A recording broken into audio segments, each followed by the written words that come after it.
الرحمن الرحیم۔ معزز ناظرین السلام علیکم۔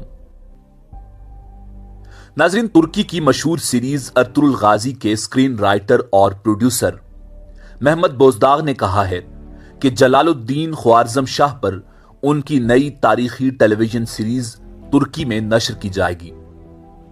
ازبکستان میں سیریز کے پریمیئر کے موقع پر انہوں نے کہا کہ یہ سیریز دنیا بھر میں زبردست اثرات مرتب کرے گی۔ ناظرین، جلال الدین خوارزم شاہ کون تھے اور یہ سیریز کس مسلم سلطنت پر بنائی گئی ہے؟ آج کی ویڈیو میں آپ کو خوارزمی سلطنت کی مکمل داستان اور انتصر خوارزم شاہ سے لے کر جلال الدین خوارزم شاہ تک تمام حکمرانوں کے مختصر حالات زندگی کے حوالے سے بتایا جائے گا۔ ویڈیو میں آگے بڑھنے سے پہلے اگر آپ ہمارے چینل پر نئے ہیں تو برائے مہربانی ہمارا چینل سبسکرائب کریں، جہاں آپ کو بالخصوص اسلامک ہسٹری اور بالعموم دنیا بھر کی منفرد معلومات ملتی رہیں گی۔ ناظرین، خوارزمی سلطنت یا خوارزم شاہی سلطنت، جسے فارسی زبان میں خوارزم شاہیان کہا جاتا ہے، وسط ایشیا اور ایران کی ایک سنی مسلم بادشاہت تھی جو پہلے سلجوقی سلطنت کے ماتحت تھی اور 11ویں صدی عیسوی میں آزاد ہو گئی اور سن 1220 یعنی 1220 میں منگولوں کے طوفان تک قائم رہی۔ جس وقت خوارزم خاندان ابھرا، اس وقت خلافت عباسیہ کا اقتدار زوال کے آخری کنارے پر تھا۔ ناظرین، تاریخ کی تمام کتابوں میں خوارزمی سلطنت کے قیام کی حتمی تاریخ واضح نہیں۔ خوارزم سن 992 عیسوی سے 1041 عیسوی تک غزنوی سلطنت کا صوبہ تھا۔ سن 1077 میں صوبے کی گورنری خوارزم شاہی خاندان کے جد اعلیٰ انوشتگین کے ہاتھ آ گئی، جو در حقیقت سلجوقی سلطان کا غلام تھا۔ انوشتگین غیر معمولی ذہانت و قابلیت کا مالک تھا، اس لیے سلجوقی سلطان اس کو عزیز رکھتا تھا۔ اس کا ایک بیٹا قطب الدین محمد اول بھی بے شمار صلاحیتوں کا حامل تھا۔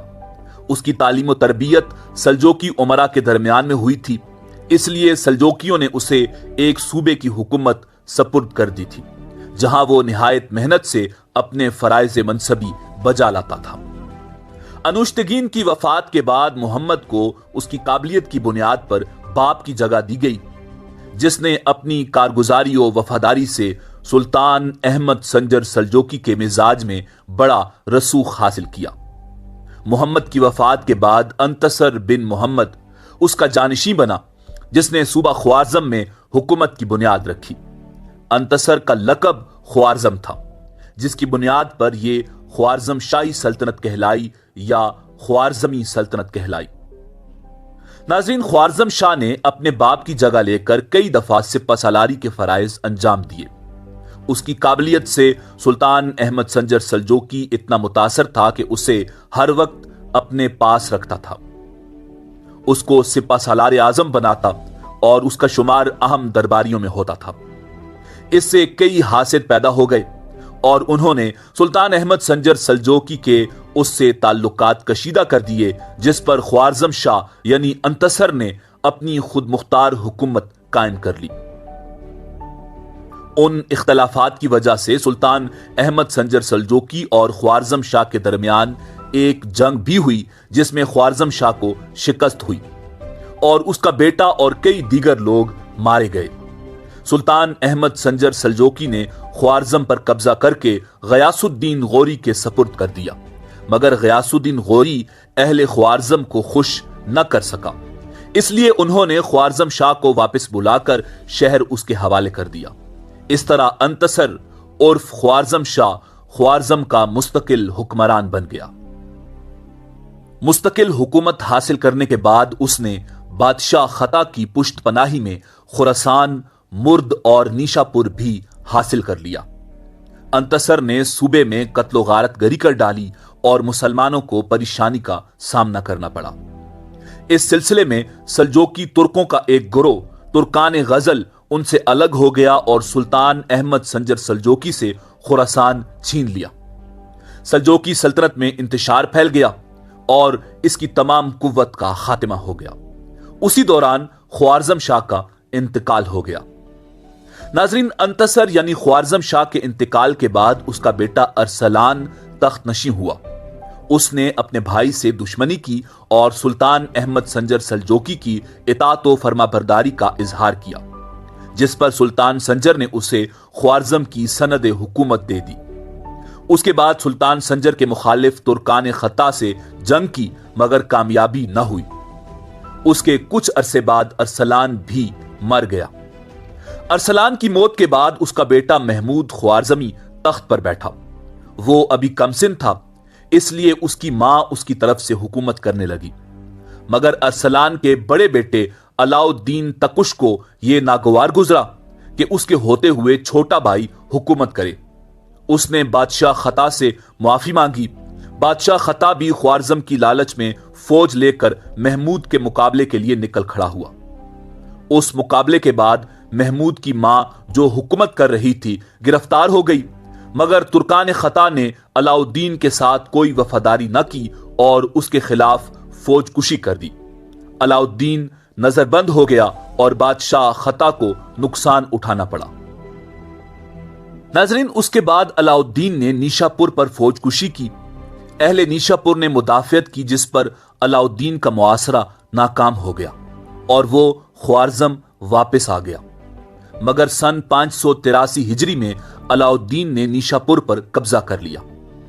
اس کے بعد علاؤ الدین کا اپنے بھائی سلطان شاہ سے جھگڑا ہوا جو اقتدار کے لیے تھا۔ علاؤ الدین نے آخری سلجوقی سلطان تغرل ثالث کو بھی قتل کر دیا۔ سلطان شاہ کو نکال دیا اور وہ مرو چلا گیا۔ علاؤ الدین کا زیادہ وقت مخالفین سے جنگ میں اور ان کو قابو کرنے میں گزرا۔ اس میں آپس کی خانہ جنگیاں بھی تھیں اور وہ غوری و سلجوقی امراء سے بھی برسر پیکار رہا۔ سن 596 میں اس کا انتقال ہو گیا۔ ناظرین، علاؤ الدین کے بعد قطب الدین محمد تخت نشین ہوا اور اپنا لقب علاؤ الدین ثانی رکھا۔ تخت نشینی کے بعد اپنے بھائی علی شاہ کو اصفہان سے طلب کیا اور خراسان کی حکومت عطا کی، جہاں پہلے ہندو خان نامی ایک حکمران حکومت کر رہا تھا۔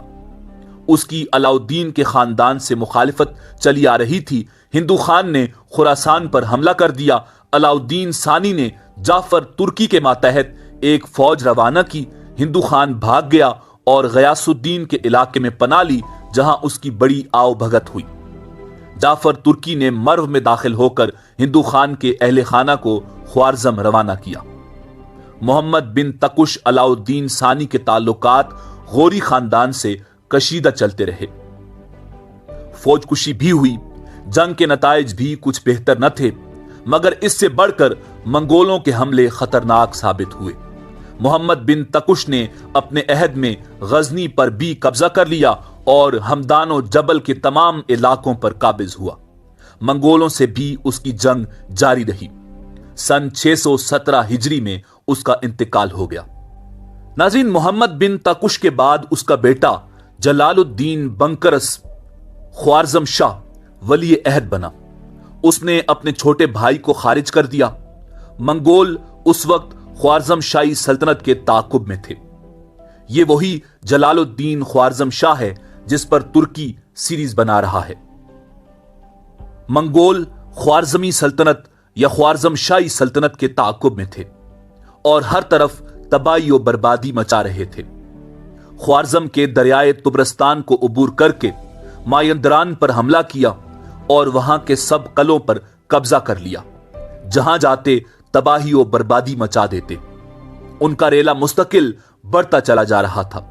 منگولوں کے حملے کی تاب نہ لا کر جلال الدین خوارزم شاہ کوہستانی علاقے کی طرف نکل گیا، مگر جرائم پیشہ کردوں نے پکڑ لیا اور ایک نامعلوم دشمن نے سن 626 ہجری میں ان کو قتل کر دیا۔